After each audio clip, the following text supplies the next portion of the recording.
La pandémie de Covid-19 a fait subir au système éducatif un choc sans précédent dans l'histoire, bouleversant la vie de près de 1,6 milliard d'élèves et d'étudiants dans plus de 190 pays sur tous les continents. Parallèlement, la crise a stimulé l'innovation dans le secteur éducatif. Nous avons vu naître des initiatives innovantes qui ont permis la poursuite d'activités d'enseignement et de formation à la radio, à la télévision ou sous la forme de kits pédagogiques pour la maison. Des formules d'enseignement à distance ont été élaborées grâce à l'intervention rapide des États et des partenaires du monde entier, déterminés à assurer la continuité pédagogique. La crise nous a également rappelé le rôle crucial des enseignantes et qu'il incombait aux États et aux autres partenaires de veiller à la santé et au bien-être du personnel éducatif. Ces formules très variées se sont servies de l'utilisation des technologies de l'information et de la communication, c'est-à-dire TIC, en considérant que les nouvelles technologies elles-mêmes sont une multiplicité d'instruments et des outils très différents. Certains auteurs parleront d'éthique comme un construit extrêmement hétérogène qui peut recouvrir l'aspect d'une image, une base de données, une encyclopédie, un environnement d'apprentissage, et qui peut être lié à des domaines tout aussi différents que la psychologie, l'éducation, la pédagogie ou l'audiovisuel. Ainsi, il ne serait pas superflu de dire que les TIS en général influent sur ces domaines de manière complexe et diverse. Notre intérêt se porte sur le rapport et l'influence des TIS sur le domaine éducatif et spécialement sur l'apprentissage du français, langue étrangère, au lycée. Dans la plupart des pays, pendant la période du confinement, les enseignantes de langue vivante du secondaire ont été obligées à passer dans l'urgence du présentiel au distanciel. Cet événement inédit a engagé ces dernières à expérimenter sans préparation une situation de perte de repères qui définissent l'enseignement-apprentissage des langues vivantes en collège et au lycée. À partir du 16 mars, l'utilisation des TIS par les enseignants de langue vivante n'est relevée en plus d'une injonction théorique, mais elle était à poser comment une seule voie possible pour assurer la continuité pédagogique. Compte tenu de cette situation inédite, ma proposition devait obtenir des données à la façon dont les enseignants de langue vivante et du secondaire faisaient l'expérience d'un enseignement exclusivement à distance imposé dans l'urgence. L'une des principales difficultés des enseignantes de langue vivante ressortissait à l'absence de face-à-face en présentiel. On pourrait dire que ces résultats font écho à ceux qu'avait déclaré Jacquino Delaunay il y a une vingtaine d'années, alors que les TIS commençaient à prendre leur essor en France, concernant l'effort attachement dans l'enseignement. Je cite, cette expérience de présence réduite à la présence physique et donc à cette idée que dès qu'il n'y a plus de présence physique, il n'y a plus de communication authentique. D'un autre côté, dans le cadre d'une recherche doctorale et de mon activité professionnelle comme professeur de FLE en Espagne, j'ai entrepris un projet d'apprentissage des langues étrangères andaines à distance avec une collègue enseignante de L.A. en Nouvelle-Calédonie. Une collaboration transcontinentale visant à répondre aux besoins issus du confinement, mais aussi à atteindre des autres objectifs aussi importants. La motivation, l'interaction avec des locuteurs natifs, les échanges culturels et surtout la facilitation de l'apprentissage. Le projet en tandem avec des chansons bilingues est actuellement en cours, mais nous pouvons le présenter et partager ses premiers résultats.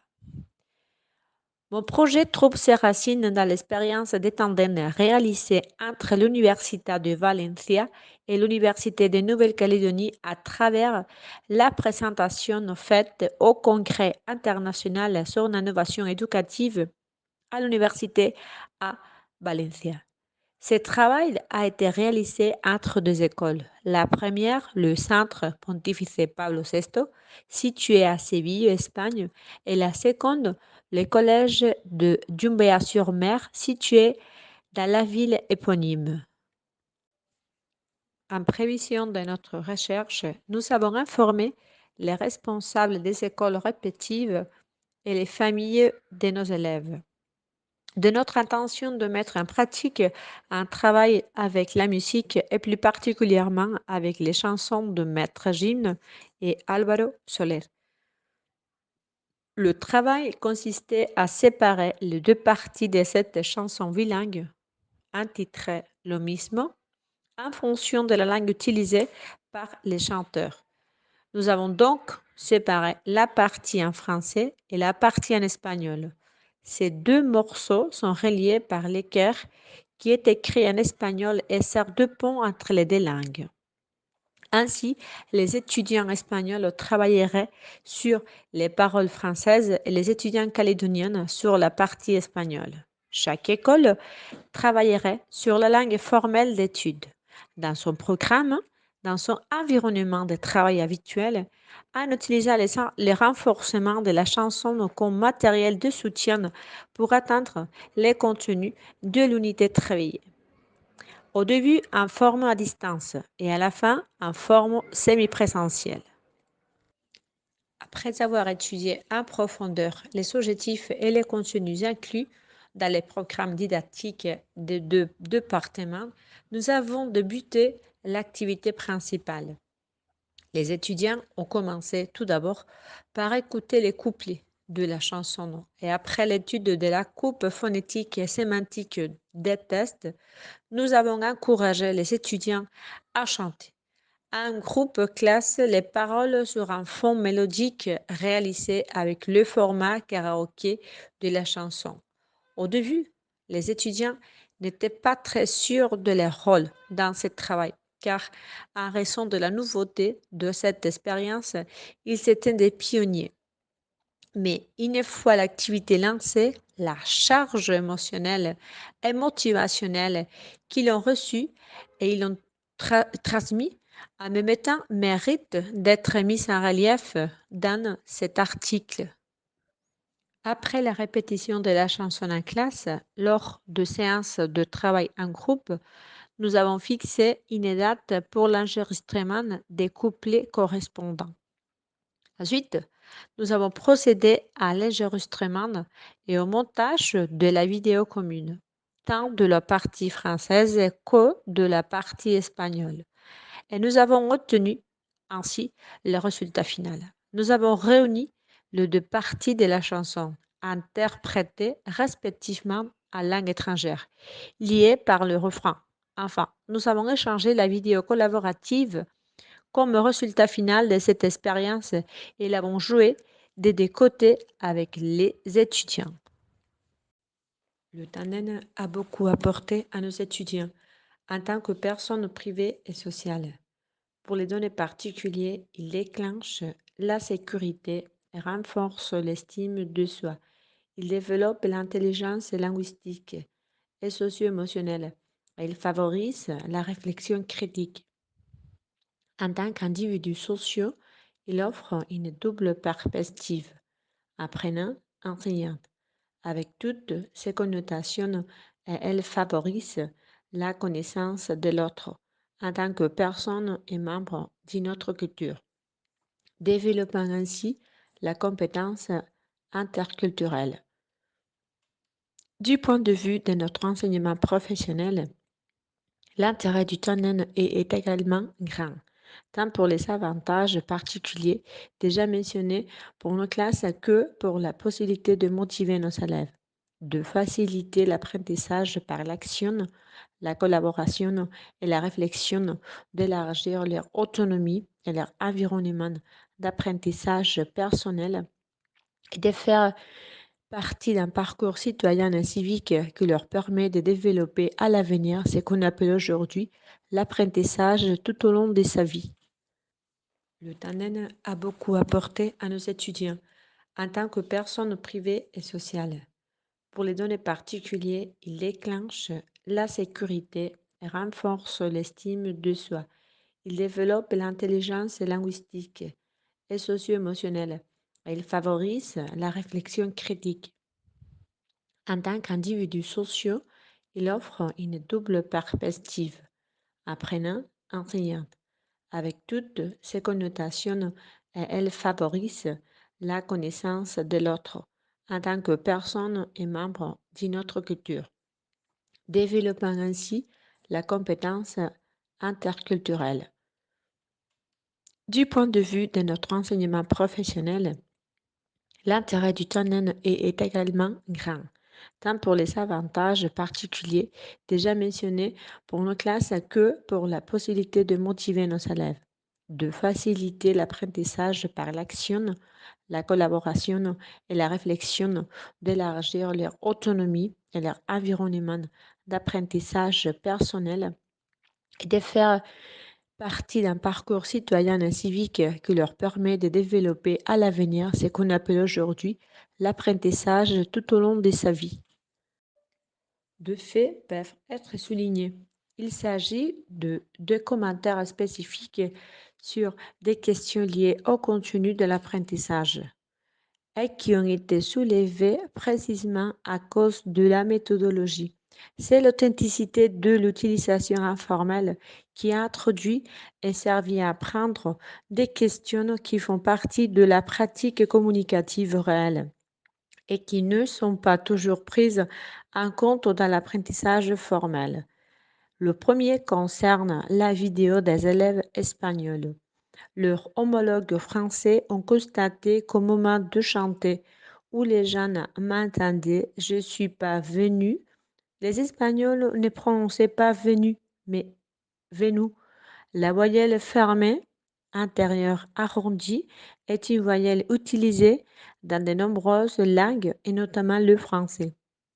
Les Néo-Calédoniens se sont rendus compte grâce à ce tandem et à leur échange entre eux que le son U que les Espagnols prononcent majoritairement OU est une réalité qu'ils doivent à leur tour prendre en considération au moment de parler l'espagnol. Enfin, le deuxième fait constaté est celui les élèves français ont été interpellés par le phénomène sonore de la consonne occlusive dentale intervocalique non prononcée par les élèves sévillans, comme par exemple dans les paroles de la chanson étudiée No voy a vivir encerrado. No era lo que me imaginao. Deux faits peuvent être soulignés. Il s'agit de deux commentaires spécifiques sur des questions liées au contenu de l'apprentissage et qui ont été soulevés précisément à cause de la méthodologie. C'est l'authenticité de l'utilisation informelle qui a introduit et servi à apprendre des questions qui font partie de la pratique communicative réelle et qui ne sont pas toujours prises en compte dans l'apprentissage formel. Le premier concerne la vidéo des élèves espagnols. Leurs homologues français ont constaté qu'au moment de chanter où les jeunes m'entendaient, je ne suis pas venu, les Espagnols ne prononçaient pas venu, mais venu. La voyelle fermée, intérieure arrondie, est une voyelle utilisée dans de nombreuses langues et notamment le français. Les Néo-Calédoniens se sont rendus compte grâce à ce tandem et à leur échange entre eux que le son U que les Espagnols prononcent majoritairement O est une réalité qu'ils doivent à leur tour prendre en considération au moment de parler l'espagnol. Enfin, le deuxième fait constaté est celui les élèves français ont été interpellés par le phénomène sonore de la consonne occlusive dentale intervocalique non prononcée par les élèves sévillans, comme par exemple dans les paroles de la chanson étudiée No voy a vivir encerrado. No era lo que me imaginaba. À partir de cette pratique réelle de la langue, enchâssée dans l'apprentissage formel, nous pourrions conclure que l'apprentissage informel avec la communication globale a fourni des moyens et a ouvert une voie enrichissante dans le cadre de l'apprentissage tandem. L'utilisation de chansons comme un pont entre les adolescents et l'enseignement des langues est une base enrichissante pour que ces expériences servent à un collectif d'apprentissage enseignement du français langue étrangère et de espagnol langue étrangère. Une base pour nous enrichir et qui ne demande qu'à s'élever pour profiter des connaissances futures et des expériences professionnelles.